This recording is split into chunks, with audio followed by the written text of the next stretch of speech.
नमस्कार मित्रांनो. मागील व्हिडिओमध्ये आपण अँग्युलरची इन्स्टॉलेशन प्रोसेस पूर्णपणे बघून घेतली. तर आपली इन्स्टॉलेशन प्रोसेस कंप्लीट झाल्यानंतर, पूर्ण सेटअप झाल्यानंतर या सर्व फाईल्स जनरेट होतात. तर इंटरव्ह्यूसाठी आणि जे अँग्युलरवरती काम करणार आहेत त्यांच्यासाठी पूर्णपणे हे फाईल आणि फोल्डर स्ट्रक्चर समजून घेणं खूप इम्पॉर्टंट आहे. मी तुम्हाला मेन फाईल्स सांगणार आहे, त्या तुम्ही पूर्णपणे समजून घ्या, जेणेकरून तुम्हाला त्याच्यावर वर्क करायला सोपं जाईल. तर अँग्युलर प्रोजेक्ट मधली एक इम्पॉर्टंट कॉन्फिगरेशन फाईल जी असते ती म्हणजे पॅकेज डॉट जेसन फाईल असते. याच्यामध्ये तुम्हाला प्रोजेक्ट इन्फॉर्मेशन, डिपेंडन्सीज, स्क्रिप्ट्स आणि डेव डिपेंडन्सीज भेटतील. आता प्रोजेक्ट इन्फॉर्मेशन मध्ये काय असेल तर नेम, व्हर्जन इग्नोर करू शकताय. नेम म्हणजे काय, जे तुम्ही प्रोजेक्ट नेम असेल ते. आता स्क्रिप्ट मध्ये ऍक्च्युली काय आहे तर कमांड डिफाईन केल्या जातात. म्हणजे स्टार्ट करताना कोणती कमांड यूज करणार, बिल्ड करण्यासाठी बिल्ड, अशा पद्धतीने आपण या स्क्रिप्ट मध्ये तुम्हाला दिसतील तर कमांड डिफाईन केल्या जातात. डिपेंडन्सीज मध्ये असतं तर प्रोजेक्ट रन करण्यासाठी लागणारे जे पॅकेजेस आहेत, for example core, forms, router, RxJS, म्हणजे हे जे पॅकेजेस आहेत त्याचा यूज आपल्याला प्रोजेक्ट रन करण्यासाठी होतो. जर हे नसेल तर प्रोजेक्ट रन नाही होणार, त्यामुळे हे इम्पॉर्टंट आहे.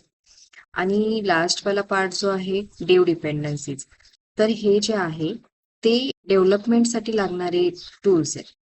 For example CLI, type script, आपल्याला समजेल असं CLI आता आपण मागच्या याच्यामध्ये इन्स्टॉल केलं तर आपण प्रोजेक्टमध्ये कोणते पॅकेजेस वापरले आहेत किंवा कोणत्या कमांड रन करता येतात हे या पॅकेजमध्ये आपल्याला डिफाईन केलेलं असतं. इतकं लक्षात ठेवायचं की हे डिपेंडन्सी जे आहे ते रन टाइम साठी यूज होतो आणि डेव डिपेंडन्सी जे आहे ते डेव्हलपमेंटसाठी. NPM इन्स्टॉल केल्यावर हे सगळे पॅकेजेस हे नोड मॉड्यूल मध्ये इन्स्टॉल होतात. इथे तुम्ही बघू शकता नोड मॉड्यूल मध्ये इन्स्टॉल होतात. त्याच्यासाठी आपण कमांड यूज करतो NPM इन्स्टॉल. आता दुसरी जी फाईल आहे ती फाईल आहे टाईप स्क्रिप्ट कॉन्फिगरेशन साठी यूज होणारी फाईल, ती म्हणजे TS कॉन्फिग फाईल.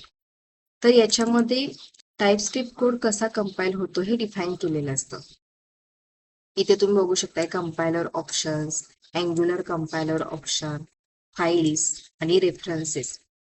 तर अँग्युलर डॉट जेसन फाईल जी असते आणि TS कॉन्फिग डॉट जेसन असते, तर ह्याच्यातला मेन फरक असा आहे की अँग्युलर डॉट जेसन फाईल ही प्रोजेक्ट कॉन्फिगरेशन साठी असते आणि TS config dot JSON file ही टाईप स्क्रिप्ट कॉन्फिगरेशन साठी असते. आता इथे तुम्ही कंपायलर ऑप्शन्स मध्ये बघू शकताय, इथे काय यूज केलेलं आहे की नो इम्प्लिसिट रिटर्न. तर ह्याचा ऍक्च्युअल मिनिंग काय आहे तर फंक्शन मध्ये जर आपण रिटर्न नाही दिलं तर आपल्याला एरर शो करणार, बरोबर. दुसरा आहे no fall through cases in switch, हे पण ट्रू ठेवलेलं आहे. म्हणजे जर स्विच केसमध्ये जर ब्रेक विसरला असेल तर एरर येणार. आता इथे आपल्याला जे टार्गेट आणि मॉड्यूल दिसतं, तर जावास्क्रिप्ट व्हर्जन डिफाईन कोण करतं तर हे टार्गेट जे ES2022 दिसत आहे, तर हे जावास्क्रिप्ट व्हर्जन डिफाईन करतं. आणि मॉड्यूल्स, आता हे मॉड्यूल्सच्या ठिकाणी आपल्याला फ्रीझाव दिसतं, जिथे ES2022 तुम्ही कुठे बघितलं असेल तर हे काय होतं तर टाईप स्क्रिप्ट मॉड्यूल चेंज करत नाही. तो एक मॉड्यूल म्हणजे काय तर बंडलर हँडल करतो, त्यामुळे आपल्याला इथे ES2022 दिसत नाही. दुसरा जो आहे तो अँग्युलर कंपायलर ऑप्शन. आता ह्याच्यामध्ये अँग्युलरचे जे काही स्पेसिफिक रूल्स आहेत ते इथे आपल्याला डिफाईन केलेले दिसतील. फॉर एक्झाम्पल इथे दिलेलं आहे की स्ट्रिक्ट इंजेक्शन पॅरामीटर ट्रू ठेवलाय. म्हणजे काय तर आपण जे डिपेंडन्सी इंजेक्शन यूज करतो, आपल्याला नेक्स्ट व्हिडिओमध्ये म्हणजे इथून पुढे होणाऱ्या व्हिडिओमध्ये तुम्हाला डिपेंडन्सी इंजेक्शन पण समजवलं जाईल, तर त्याच्यासाठी हे स्ट्रिक्ट आहे. त्याच्यानंतर स्ट्रिक्ट इनपुट ऍक्सेस मॉडिफायर. आता ऍक्सेस मॉडिफायर म्हणजे काय हे पण आपण सगळे बघणार आहोत. फॉर एक्झाम्पल इथे @input हे एक प्रॉपर्टी आहे, तर त्याचा प्रॉपर ऍक्सेस होण्यासाठी strict input access modifier useful होतं. स्ट्रिक्ट टेम्पलेट म्हणजे काय तर HTML टेम्पलेट चेकिंग जे आहे ते स्ट्रिक्ट करतो. तर नेक्स्ट जो दिसतोय तुम्हाला फाईल्स. आता हा फाईल्स हा एम्प्टी दिसतोय, कारण का तर ऍक्च्युअल फाईल्स ह्या दुसऱ्या कॉन्फिग मध्ये आहेत. आणि आता इथे जे बघू शकता रेफरन्सेस मध्ये तुम्हाला दोन फाईल दिसतात, tsconfig.app.json आणि tsconfig.spec.json. आता हे जे tsconfig.json फाईल आहे ह्याला तुम्ही ऍज अ पेरेंट कन्सिडर करू शकताय, आणि त्या बाकीच्या दोन tsconfig फाईल ज्या आहेत त्या ह्याच्यावर डिपेंड असतात. तर tsconfig.app.json फाईल जी आहे, तर इथे तुम्हाला स्टार्टिंगला दिसेल की एक्सटेंड केलेलं आहे. एक्सटेंड म्हणजे काय, तर मेन रूल्स तू या फाईल मधून घे, tsconfig.json फाईल मधून, म्हणजे डुप्लिकेट कोड इथे लिहायची गरज नाही आहे परत. तिथे जे लिहिलेलं आहे तेच इथे अप्लाय होणार, त्यामुळे आपण इथे एक्सटेंड यूज केलेलं आहे. आणि जे आपण कंपाइल्ड फाईल स्टोअर करायचे आहेत, तर आपल्याला out.dir या इथे या डिरेक्टरीमध्ये आपल्याला कंपाइल्ड फाईल स्टोअर करायच्या. नेक्स्ट इम्पॉर्टंट पार्ट म्हणजे इन्क्लूड आणि एक्सक्लूड. तर हा पार्ट काय आहे, तर इन्क्लूड मध्ये तुम्ही बघाल की .ts लास्टला लिहिलेला आहे. म्हणजे काय, तर SRC मधल्या सर्व .ts फाईल ह्या कंपाईल कर, म्हणजे कोणती फाईल कंपाईल करायची ते इन्क्लूड मध्ये असेल, आणि एक्सक्लूड मध्ये कोणती फाईल कंपाईल करायची नाही ते असेल. आता एक्सक्लूड मध्ये जे आहे ते फाईल काय आहे, तर टेस्टिंगसाठी यूज केलेली फाईल आहे, त्यामुळे ती फाईल कंपाईल करायची नाही. तर या फाईलचा मेन पर्पज हा आहे की मेन कोड कंपाईल करण्यासाठी वापरतात, टेस्ट फाईल सोडून. म्हणजे टेस्ट फाईल कंपाईल नाही करायची, बाकी सगळ्या SRC मधल्या मेन फाईल ह्या कंपाईल करायच्या. बाकी दुसरी जी फाईल आहे tsconfig, तर याच्यामध्ये पण same as it is extend केलाय, म्हणजे आपल्या पेरेंट फाईल मधून तिकडे सगळे रूल्स इथे या फाईल मधून घेतले जातात. त्याच्यानंतर टेस्ट फाईल कंपाईल केल्यानंतर कुठे सेव्ह व्हायला पाहिजे, तर इथे सेव्ह व्हायला पाहिजे. हे जे out.dir मध्ये लिहिलेलं आहे तिथे सेव्ह व्हायला पाहिजे. आता इथे फक्त इन्क्लूड केलेलं आहे. इन्क्लूड म्हणजे काय, की फक्त टेस्ट फाईल इन्क्लूड होतात. त्यांनी दिलेलं आहे इथे फक्त टेस्ट फाईल इन्क्लूड होतात. आणि या फाईलचा यूज काय आहे, तर टेस्ट फाईल कंपॅरिझन साठी वापरतात, मेनली युनिट टेस्टिंग साठी. म्हणजे ही डेव्हलपर साठी नसून टेस्टर साठी या फाईलचा यूज होतो. दुसरी फाईल जी आहे ती SRC. आता SRC मध्ये काय आहे, तर पूर्ण प्रोजेक्टचा कोड आपण कुठे ठेवतो, तर SRC मध्ये ठेवतो. याच्यामध्ये मेन जी फाईल असते ती index.html, जी सर्वात आधी रन होते HTML वाली फाईल, आणि .ts वाली फाईल बोललात तर main.ts फाईल सर्वात आधी, म्हणजे त्याला एंट्री पॉइंट समजलं तरी चालेल, कशाला, main.ts फाईलला. आता अँग्युलर ऍप आपला कुठून स्टार्ट होतो, तर main.ts मधून स्टार्ट होतो. इथे जे त्यांनी बूटस्ट्रॅप ऍप्लिकेशन लिहिलेलं आहे, तरी इथे लिहिलं आहे ऍप कॉम्पोनंट पहिला यूज कर. तर ह्याचा अर्थच तो आहे की इथून आपला ऍप्लिकेशन स्टार्ट होतं.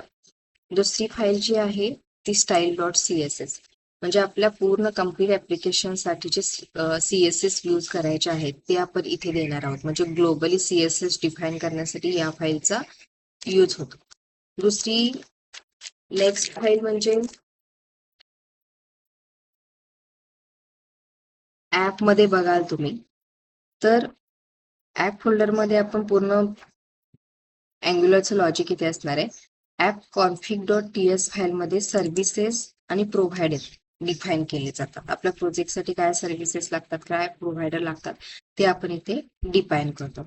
त्याचप्रमाणे महत्वाची फाईल ऍप राऊट, म्हणजे नेव्हिगेशनसाठी यूज केली जाणारी फाईल आहे. आता इथे आपण जसं आपलं प्रोजेक्ट स्टार्ट होईल, जसं आपण काही कन्सेप्ट क्लिअर करणार आहोत, तिथे आपल्याला तेव्हा तुम्हाला एक्सप्लेन केलं जाईल की इथे आपण कशा पद्धतीने पाथ वगैरे देतो.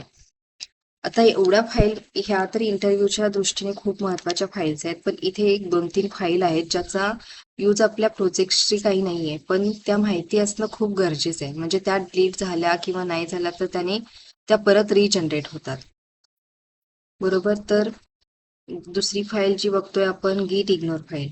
आता ही git ignore जी फाईल आहे, या फाईलचा मेन पर्पज आहे की ही फाईल गिटला सांगते की बाबा कोणती फाईल ट्रॅक करायची नाहीये. For example node module he file track करू नकोस. ट्रॅक करू नकोस म्हणजे काय, तर नोड मॉड्यूल हे खूप मोठा एक फोल्डर आहे, म्हणजे तो पुन्हा पण इन्स्टॉल करू शकतो. आपण कमांड देऊन ती पुन्हा इन्स्टॉल करू शकतो, त्यामुळे गिटमध्ये ती ठेवत नाही. तर या गिट इग्नोर या फाईलचा मेन यूज बघायला गेलं तर अननेसेसरी आणि सेन्सिटिव्ह फाईल ह्या गिटमध्ये ट्रॅक व्हायला नकोत, म्हणून ही फाईल आपल्याला इम्पॉर्टंट असते. दुसरी फाईल जी आहे ती readme.md. या फाईलला तुम्ही प्रोजेक्टचा इंट्रोडक्शन फाईल म्हणून समजलं तरी चालेल. म्हणजे जेव्हा कोणी एखादा प्रोजेक्ट ओपन करेल, डेव्हलपर एखादा हा प्रोजेक्ट ओपन करेल, तर तो रन कसा करायचा, टेक्नॉलॉजी कोणती यूज करायची, हे सगळी इन्फॉर्मेशन या फाईलमध्ये दिली असेल. जर तुम्ही इथेपर्यंत पोहोचला असेल, तुमचं इन्स्टॉलेशन झालं असेल, तर तुम्ही सुद्धा या फाईल बघा. सांगितल्याप्रमाणे त्याचा यूज काय होतो ते बघा. हा व्हिडिओ तुम्हाला युजफुल वाटला तर चॅनलला सबस्क्राईब करा, व्हिडिओला लाईक करा. नेक्स्ट व्हिडिओमध्ये आपण अँग्युलरचा फ्लो बघणार आहोत, म्हणजे ॲक्च्युअल अँग्युलर कसा वर्क होतो, आणि त्यानंतर आपण स्टार्ट करणार आहोत आपल्या मेन पार्टला म्हणजे कोडिंगकडे. तर तुम्ही इथे हे पूर्ण पहिल्यांदा समजून घ्या. इंटरव्ह्यूच्या दृष्टीने खूप महत्त्वाचा भाग आहे. भेटूयात नेक्स्ट व्हिडिओमध्ये. थँक्यू.